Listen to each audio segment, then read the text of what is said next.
الحمد لله نحمده ونستعينه ونستغفره ونؤمن به ونتوكل عليه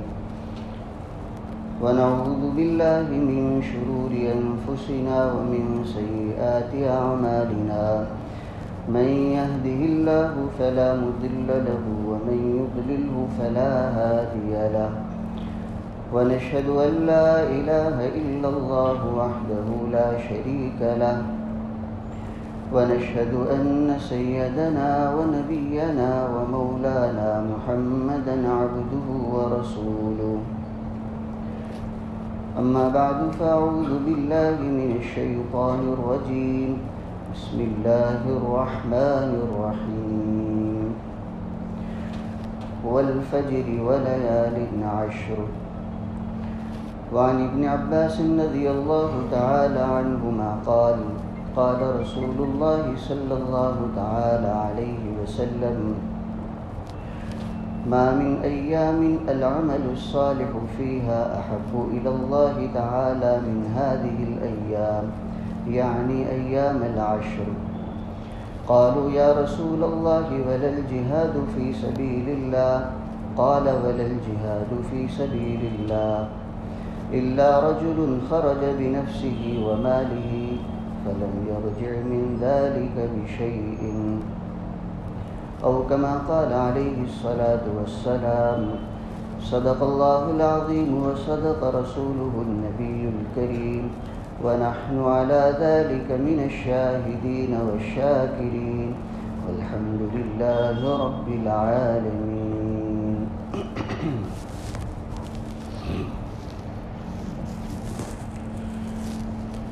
اسلامی مہینے کے اعتبار سے ابھی ذی قعدہ کا مہینہ چل رہا ہے اور اس کی آج 20 تاریخ ہے اور ایک عشرے کے بعد اسلامی مہینہ جو اخیری ہے ذی الحجہ کا اس کی شروعات ہوگی۔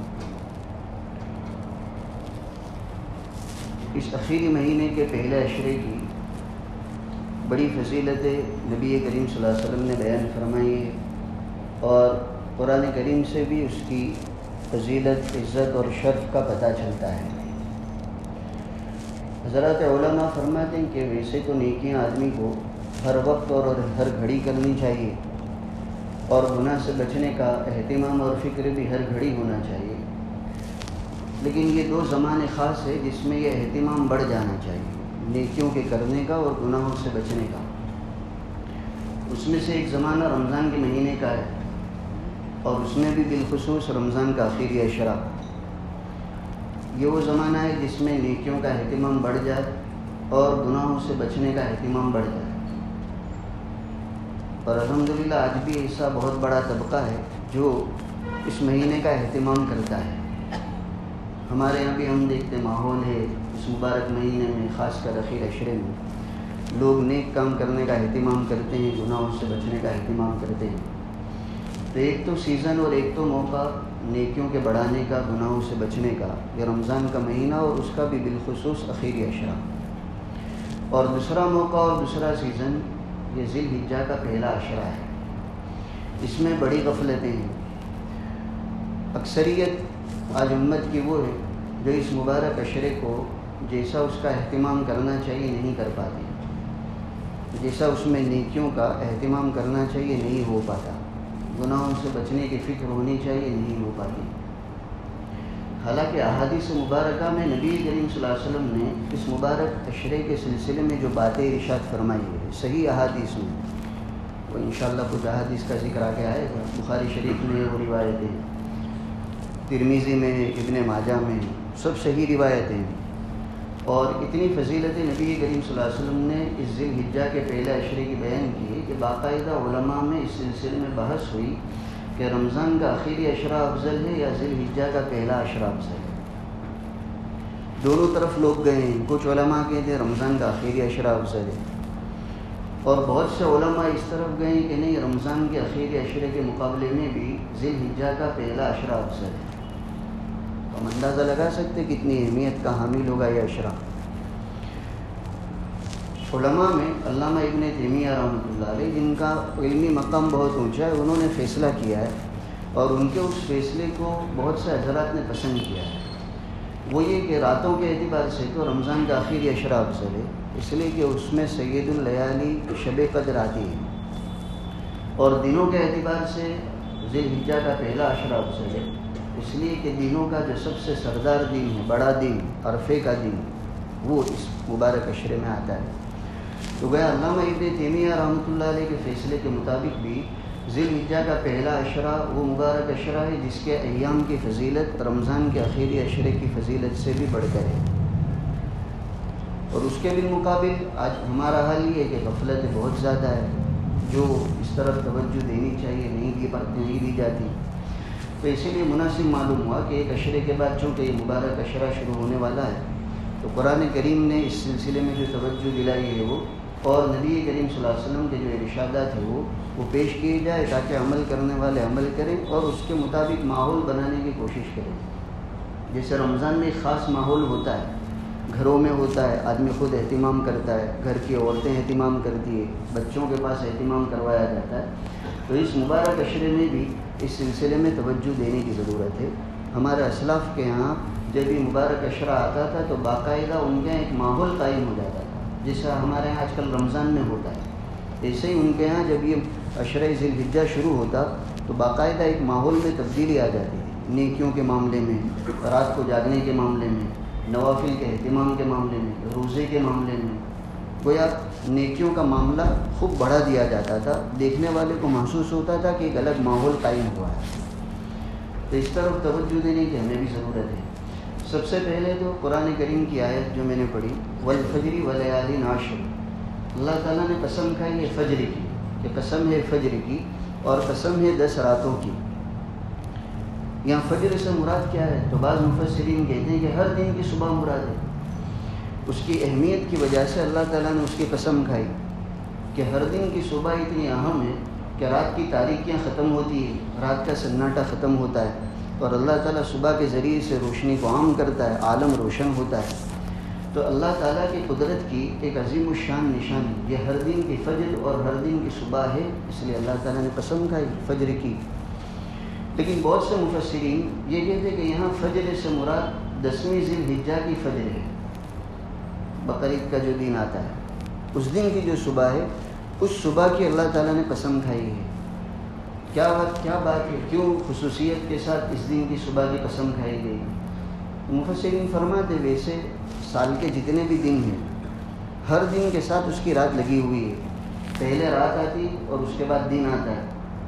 تو کوئی دن سال کا ایسا نہیں ہے جس کے ساتھ رات لگی ہوئی نہ ہو، رات سے شروعات ہوتی اور اس کے ساتھ دن لگتا ہے۔ جیسے ابھی جمعہ کا دن ہے، ہماری ابھی جو رات گزری وہ جمعہ کی رات تھی، ابھی مغرب سے سنیچر کی رات شروع ہوگی اور آئندہ کل سنیچر کا دن ہوگا۔ سال کے تمام دنوں میں یہی ترتیب اللہ تعالیٰ کی طرف سے رکھی ہوئی ہے، لیکن 10ویں ذی الحجہ کا جو دن ہے وہ دن ایسا ہے جس کی کوئی رات نہیں ہے، نہ بعد میں نہ پہلے، اس لیے کہ اس سے پہلے 9ویں ذی الحجہ کا دن ہے جس کو ہم عرفے کا دن کہتے ہیں۔ عرفے کے دن کی رات تو اس سے پہلے ترتیب کے مطابق لگی ہوئی ہے، اور عرفے کے دن کے بعد کی جو رات ہے جو قاعدے کے اعتبار سے 10ویں ذی الحجہ کی ہونی چاہیے، لیکن وہ بھی شریعت کے حساب سے عرفے ہی کی رات کہلاتی ہے۔ اسی لیے مسئلہ علماء نے لکھا ہے کہ کوئی آدمی حج کے لیے ایسے وقت پہنچا کہ 9ویں ذی الحجہ کا غروب ہو چکا تھا، عرفے کا وقوف حج کا اہم ترین رکن ہے، اور اس میں زوال سے لے کر غروب تک کا جو وقت ہے وہ وقوف کے لیے طے کیا گیا ہے، اور غروب کے بعد حجاج وہاں عرفے سے روانہ ہوتے ہیں عرفات سے اور مزدلفہ کی طرف رخ کرتے ہیں۔ لیکن اگر کوئی شخص لیٹ ہو گیا کسی وجہ سے اور وہ ایسے وقت میں میدان عرفات میں پہنچا کہ مغرب ہو چکی تھی بلکہ رات دیر ہو چکی تھی، اس وقت وہ میدان عرفات میں پہنچا، تب بھی علماء نے لکھا ہے کہ اس کا حج ہو گیا، اس لیے کہ یہ جو رات ہے عرفے کے دن کے بعد والی، شریعت نے اس کو بھی عرفے کے دن کے ساتھ ہی جوڑا ہے۔ تو عرفے کے دن کی یہ خصوصیت بنی کہ اس کو 2 راتیں ملی، ایک اگلی اور ایک پچھلی، اور 10ویں ذی الحجہ کا دن وہ ممتاز حیثیت رکھتا ہے کہ اس کے لیے کوئی رات ہی نہیں ہے۔ تو اس لیے اس خصوصیت کی وجہ سے اللہ تعالیٰ نے فجر کی قسم کھائی، اور اس کے بعد دوسرے جملے میں قسم کھائی، اور قسم ہے 10 راتوں کی۔ رئیس المفسرین حضرت عبداللہ ابن عباس رضی اللہ تعالیٰ عنہما جن کی باتیں قرآن کریم کے معانی اور علوم میں بہت حجت اور مستند سمجھی جاتی ہیں، وہ فرماتے ہیں یہاں 10 راتوں سے مراد یہی ذی الحجہ کی 10 راتیں ہیں۔ تو اس مبارک عشرے کی اہمیت کے لیے ہمارے لیے اتنا ہی کافی ہے کہ اللہ تعالیٰ نے اس کی قسم کھائی۔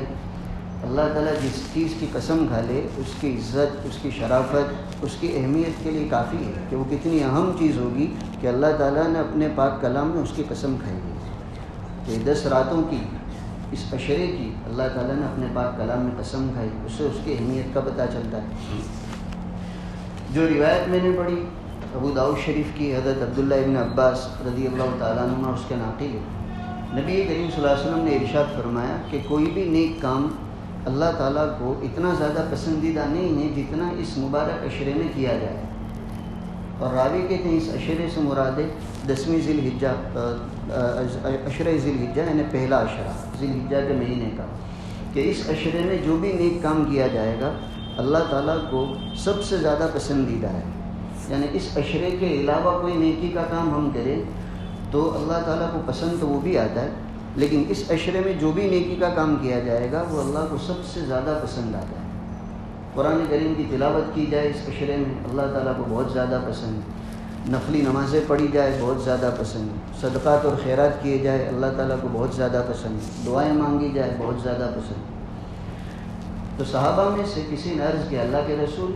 دشمنوں کے مقابلے میں اللہ کے راستے میں نکلنا، جان اور مال کی قربانی دینا، اس کی تو بڑی اہمیت ہے، کیا اس عشرے کے علاوہ کوئی آدمی اللہ کے دشمنوں کے مقابلے کے لیے نکلتا ہے اور جو نیکی کا کام کرتا ہے تو اس مبارک عشرے کا عمل اس دشمنوں سے مقابلے والی نیکی سے بھی بڑھ جائے گا؟ نبی کریم صلی اللہ علیہ وسلم نے فرمایا کہ ہاں بڑھ جائے گا، کوئی معمولی بات نہیں ہوئی۔ دشمنوں کے مقابلے کے لیے نکلنا، نبی کریم صلی اللہ علیہ وسلم کے اس سلسلے میں فضائل 1-2 روایتوں میں نہیں، 50 روایتیں ہیں جو احادیث میں اور احادیث کی کتابوں میں موجود ہیں۔ کتنی اہم اور بڑی بڑی فضیلتیں نبی کریم صلی اللہ علیہ وسلم نے اس کام کے لیے بیان فرمائی۔ لیکن حضور کے اس جواب سے معلوم ہوا کہ اس مبارک عشرے کا کوئی بھی عمل اتنا عظیم الشان عمل سے بھی نیکی میں بڑھ جائے گا۔ ہاں البتہ اللہ کے رسول فرماتے کہ کوئی شخص ایسا ہے جو دشمنوں کے مقابلے کے لیے اپنی جان اور اپنا مال لے کر نکلا اور دونوں کے دونوں قربان کر دیا، یعنی کچھ بھی اس کا نہیں بچا، مال بھی ختم ہو گیا اور اپنی جان کو بھی اللہ کی خاطر اس نے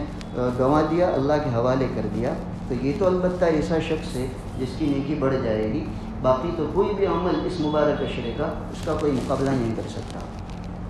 تو یہ عشرے کی اہمیت کتنی زیادہ ہے نبی کریم صلی اللہ علیہ وسلم کے ان عظیم ارشادات سے پتہ چلتا ہے۔ ترمذی میں روایت ہے، نبی کریم صلی اللہ علیہ وسلم فرماتے ہیں کہ اس مبارک عشرے میں اللہ تعالیٰ کو نیکی کا کام بہت زیادہ پسند ہے، اس کا مقابلہ باقی کوئی زمانہ اور اس زمانے کی نیکی نہیں کر سکتی۔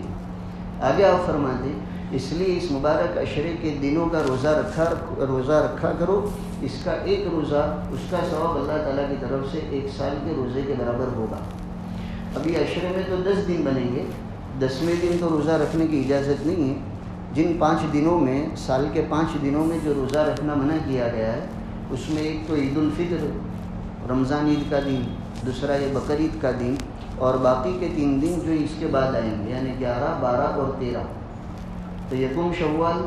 10 ذی الحجہ، 11 ذی الحجہ، 12 ذی الحجہ اور 13 ذی الحجہ،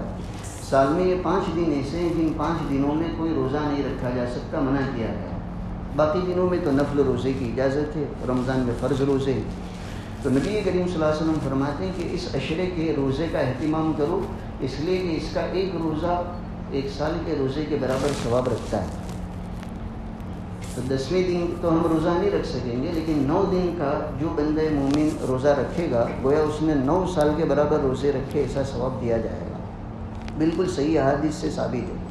لیکن آج غفلت عام ہے، لوگ اس مبارک عشرے میں روزے کا اہتمام نہیں کرتے ہیں۔ اور آگے نبی کریم صلی اللہ علیہ وسلم فرماتے ہیں کہ اس مبارک عشرے کی راتوں میں عبادت کا اہتمام کرو، اس لیے کہ اس کی ہر رات کی عبادت کا ثواب شب قدر کی عبادت کے برابر ہے۔ یہ بھی صحیح حدیث سے ثابت ہے۔ تو اب ہمیں اس سے اہمیت کا اندازہ لگانا چاہیے۔ رمضان کے مہینے میں اخیر عشرے میں لوگ کتنا اہتمام کرتے ہیں، کرنا بھی چاہیے، خاص کر طاق راتوں میں، اسی امید پر کہ شب قدر کی عبادت نصیب ہو جائے، اس کی دعائیں مانگنا نصیب ہو جائے۔ اسی لالچ میں اور اسی امید میں بہت سے اہتمام کرنے والے رمضان کے اخیر عشرے کا اور اس میں بھی بالخصوص طاق راتوں کا اہتمام کرتے ہیں۔ اور یہ مبارک عشرہ ایسا ہے جس میں نبی کریم صلی اللہ علیہ وسلم کی طرف سے سند دی گئی کہ اس کی ہر رات کی عبادت کا ثواب شب قدر کی عبادت کے برابر ہے۔ گویا 10 شب قدر کے برابر ہم ثواب اس مبارک عشرے میں حاصل کر سکتے ہیں اگر رات میں جا کر عبادت کا اہتمام کیا جائے تو اہمیت کا پتہ چلتا ہے یہ کتنا مبارک عشرہ ہے۔ ایک اور روایت ابن ماجہ شریف میں موجود ہے، نبی کریم صلی اللہ علیہ وسلم کا ارشاد ہے کہ اس مبارک عشرے کی عبادتیں اللہ تعالیٰ کو بہت زیادہ پسند ہیں، اس لیے لوگوں اس مبارک عشرے میں تکبیر، تحلیل اور تحمید کا اہتمام کیا کرو، کثرت سے یہ اذکار کرتے رہو، سبحان اللہ، الحمدللہ، لا الہ الا اللہ، اللہ اکبر۔ اس لیے تکبیر تشریق جو مقرر کی گئی ہے، جو 9 ذی الحجہ عرفے کے دن فجر سے پڑھی بھی جائے گی، تو ان 5 وقتہ نمازوں کے بعد پڑھنا تو واجب قرار دیا گیا ہے، لیکن اس کے علاوہ امت کو اور مسلمانوں کو چاہیے کہ جیسے ہی مبارک عشرہ شروع ہو، ذی الحجہ کی پہلا چاند ہو جائے اور یہ مہینہ شروع ہو، تو اس ذکر کا اہتمام بڑھا دینا چاہیے۔ گویا تکبیر تشریق ہم جو پڑھتے ہیں اسی کو پڑھنے کا اہتمام کریں، سبحان اللہ، الحمدللہ، لا الہ الا اللہ، اللہ اکبر وللہ الحمد۔ تو نبی کریم صلی اللہ علیہ وسلم کی طرف سے اس کی تاکید آئی، صحابہ کرام اس کا اتنا اہتمام کرتے تھے۔ روایتوں میں جب یہ عشرہ شروع ہوتا تو حضرت عبداللہ ابن عباس رضی اللہ تعالیٰ عنہما، حضرت عبداللہ ابن عمر رضی اللہ تعالیٰ عنہما چلتے پھرتے اس ذکر کا اہتمام کرتے اور باقاعدہ بازاروں میں جا کر بلند آواز سے پڑھتے تاکہ دوسروں کو بھی اس طرف توجہ ہو۔ تو کتابوں میں لکھا ان کے پڑھنے سے بازار والے بھی پڑھنے لگتے، حتیٰ کہ ایک شور قائم ہو جاتا اس ذکر کا اور ان تسبیحات کا۔ تو حاصل یہ ان نبی کریم صلی اللہ علیہ وسلم کے ارشادات کی روشنی میں کہ جیسے کہ مبارک عشرہ شروع ہو، اگر کوئی عذر اور کوئی ایسی مشغولیت نہیں ہے تو پورے عشرے کے روزے کا اہتمام ہمیں کرنا چاہیے۔ ایک روزے کا ثواب 1 سال کے برابر کے روزے کا ملے گا، اور اس میں بھی بالخصوص عرفے کے روزے کے لیے تو الگ سے بھی فضیلت ہے۔ 9 ذی الحجہ کا روزہ رکھیں گے تو 1 سال کے روزے کا ثواب بھی ملے گا، اور نبی کریم صلی اللہ علیہ وسلم کی طرف سے یہ فضیلت بھی آئی ہے کہ 2 سال کے گناہ معاف ہوں گے صرف ایک روزے سے۔ ایک تو پچھلے سال کے روزے گناہ معاف ہوں گے اور ایک آئندہ سال کے گناہ معاف ہوں گے۔ اس سے علماء نے نقطہ بھی نکالا، معلوم ہوا عمر میں برکت بھی ہوگی، اس لیے کہ آئندہ سال کے گناہ معاف ہوں گے تو زندہ رہیں گے، تبھی تو اس کی نوبت آئے گی۔ تو بعض لوگ روزے عمر میں برکت کے لیے بھی اس کے روزے کا اہتمام کرتے ہیں کہ گویا اتنا ویزا تو پکا ہو جائے گا، اور واقعی میں ہوتا جاتا ہے۔ اب پھر یہ سوال نہیں ہونا چاہیے کہ موت تو آئے گی نہیں، جو مقدر ہوگی تو خود بھی شکل بن جائے گی، نہیں رکھ پاؤ گے۔ پھر تو نبی کریم صلی اللہ علیہ وسلم کی طرف سے یہ تاکیدات آئی روزے رکھنے کی، راتوں کو جاگنے کی، تسبیحات کا اہتمام کرنے کی۔ اور جو خاص عمل اس مبارک عشرے میں ہوگا وہ قربانی والا عمل ہوگا، اور یہ قربانی والے عمل کے لیے یہ وقت طے ہے، جیسے حج والی عبادت کے لیے یہ عشرہ طے ہے، قربانی کی عبادت کے لیے بھی یہی وقت طے ہے۔ یہ دونوں عبادتیں ایسی ہیں جو اسی مبارک عشرے میں انجام دی جاتی ہے۔ سال کی کسی مہینے میں کسی دن بھی نہ قربانی ادا کی جا سکتی ہے نہ حج ادا کیا جا سکتا ہے۔ اسی لیے بخاری کے جو مشہور شارح ہیں حافظ ابن حجر عسقلانی، وہ فرماتے ہیں میں نے غور کیا کہ آخر اس عشرے میں ایسی کون سی بات ہے جس کی بنا پر نبی کریم صلی اللہ علیہ وسلم نے اس کی اتنی فضیلتیں بیان کی کہ لوگوں کو باقاعدہ بحث کرنی پڑی کہ رمضان کے اخیر عشرے کے مقابلے میں یہ افضل ہے یا وہ افضل ہے۔ تو کہا غور و فکر کرنے کے بعد میں اس نتیجے پر پہنچا کہ یہ عشرہ جامع العبادات ہے۔ جو عبادتیں اس مبارک عشرے میں جمع ہوتی ہے وہ سال کے کسی بھی عشرے میں جمع نہیں ہو پاتی۔ اس لیے کہ روزے رکھنا تو روزے جس طرح رمضان میں رکھے جاتے اس مبارک عشرے میں بھی رکھے جائیں گے۔ نمازوں کا پڑھنا باقی دنوں میں ہوتا ہے، اس مبارک دن میں بھی ہوگا۔ صدقہ اور خیرات باقی دنوں میں ہوتے اس مبارک عشرے میں بھی ہوں گے، لیکن قربانی والا عمل صرف اسی عشرے میں ہو سکتا ہے، سال کے کسی دن میں بھی نہیں، چاہے ہماری قربانی واجب ہو چاہے ہماری قربانی نفل ہو۔ نفل قربانی بھی کوئی آدمی 10، 11، 12 3 دن جو ذی الحجہ کے ہیں اس کے علاوہ سال کے کسی دن بھی کرنا چاہیے نہیں کر سکے گا۔ حج کا زمانہ جو اس کا اہم ترین رکن ہے وقوف عرفہ، اور دوسرا اہم ترین رکن ہے طواف زیارت۔ وقوف عرفہ 9 ذی الحجہ کو ہوتا ہے، طواف زیارت 10 ذی الحجہ کو ہوتا ہے۔ یہ حج کا جو عمل ہے، چاہے کسی کا حج فرض ہو چاہے کسی کا حج نفل ہو، اس عشرے کے علاوہ نہیں کیا جا سکتا۔ تو یہ مبارک عشرہ وہ ہے جو جامع و عبادات ہے، اس لیے نبی کریم صلی اللہ علیہ وسلم کی طرف سے اس کی اتنی تاکید اور اتنی فضیلت آئی ہے۔ بہرحال خلاصہ کلام یہ ہے کہ اب 10 دن کے بعد یہ مبارک عشرہ آنے والا ہے، ضرورت ہے کہ ہم اپنی غفلتوں کو دور کر کے اس طرف بھی توجہ دیں اور اس طرح کا ماحول بنانے کی کوشش کریں جس طرح رمضان میں بنایا گیا ہے۔ رمضان کا ماحول بنانے سے بنا ہے، اور ایسا بنا کہ عورتیں بچے سب اس کی اہمیت کا اندازہ لگاتے ہیں۔ تو اس مبارک عشرے کی طرف بھی کچھ توجہ دینے کی ضرورت ہے۔ اللہ تعالی ہم سب کو اس آنے والے عشرے کی زیادہ سے زیادہ قدردانی کی توفیق عطا فرمائے۔ وآخر دعوانا الحمدللہ۔